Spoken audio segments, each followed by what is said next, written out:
So welcome everybody. Today we're going to be talking about what causes pain here.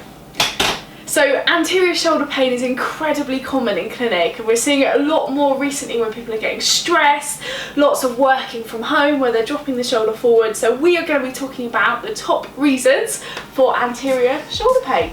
There's lots of different causes, but one of the main ones is subacromial impingement. So if we're thinking about different conditions, one of the ones that we might diagnose is pain around the front of the shoulder here. So what we have here is your supraspinatus tendon attaching in, as well as a subacromial bursa, and it's the bursa that's incredibly pain sensitive.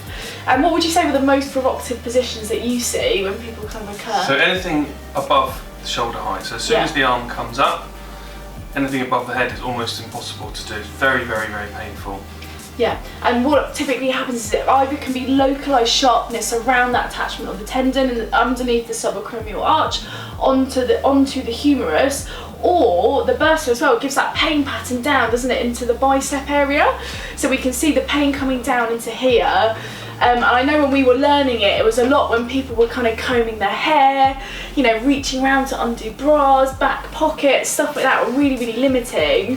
What would you say was kind of the best management for it? What would you say? So shoulder position is really important. Yeah. Quite often, as soon as the shoulders drop forwards, it changes the mechanics of the shoulder. As soon as the arm comes back and the shoulder comes back and the arm comes up, it's much more natural. If you try it at home, push your shoulder forward and then try and bring your arm up, it doesn't work. And what's happening is the tissues are getting pinched underneath that bony arch. It's almost like a blockage. So what we would do is shoulder osteopaths, position is really important. Yeah, exactly. And what we would do as osteopaths as well, when people come in to see us, it would all be about bringing the shoulder back, so opening up through.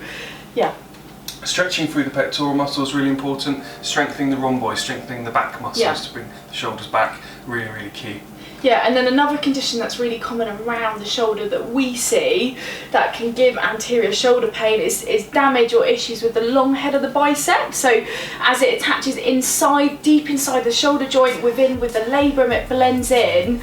We've got it coming down in the bicep groove into the main belly of the bicep. So I know we've covered a lot of videos on kind of long head of bicep tendinopathy, but really common to get pinched around here. And I don't know if you agree, but if we're leaning forward, it doesn't always have to be a traumatic onset. If we're leaning forward during the day, that can start to inflame and cause soreness around the bicep.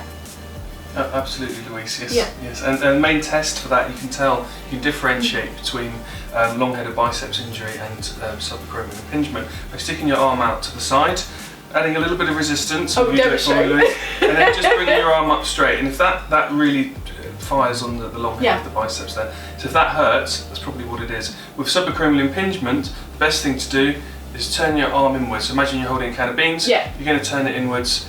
You can also add a little bit of resistance there, and if that's a very sensitive test, if that's sensitive, it's very possible that you've got some impingement in there as well. Yeah, and aggravates through. And so what we want to also rule out with a long head of biceps injury, if it is a traumatic onset, so we're thinking of sporty people, any issues with the labrum, so the cup deep within the glenohumeral joint, you're thinking, is there any damage with that? And that's where we want to test for that with kind of crank tests and looking at different stuff, see if it's catching, and obviously send off for imaging as well.